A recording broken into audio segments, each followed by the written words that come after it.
ಐಶ್ವರ್ಯ, ರೇಣುಕಾ ಮತ್ತು ಆರೋಹಿ ಹೀಗೆ ಬೇರೆ ಬೇರೆ ಹೆಸರಿಟ್ಟುಕೊಂಡು ಯುವಕರನ್ನ ಟಾರ್ಗೆಟ್ ಮಾಡುತ್ತಿದ್ದ ಧಾರವಾಡದ ಯುವತಿಯ ಅಸಲಿ ಮುಖ ಈಗ ಬಯಲಾಗಿದೆ.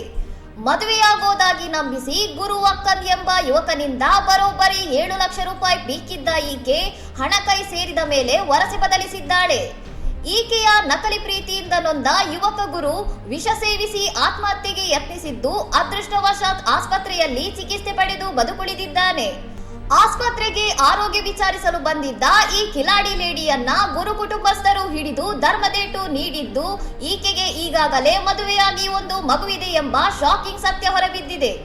ಕೇವಲ ಗುರು ಮಾತ್ರವಲ್ಲದೆ ಸಂಜು ದೊಡ್ಡಮನಿ ಎಂಬ ಮತ್ತೊಬ್ಬ ಯುವಕನಿಗೂ ಈಕೆ ಪಂಗನಾಮ ಹಾಕಿದ್ದು ಸದ್ಯ ವಂಚಕಿ ಪೊಲೀಸರ ಅತಿಥಿಯಾಗಿದ್ದಾಳೆ. ಇನ್ನಷ್ಟು ಸುದ್ದಿಗಳಿಗಾಗಿ ನೋಡ್ತಾ ಇರಿ ಸೌರಂ ಟಿವಿ.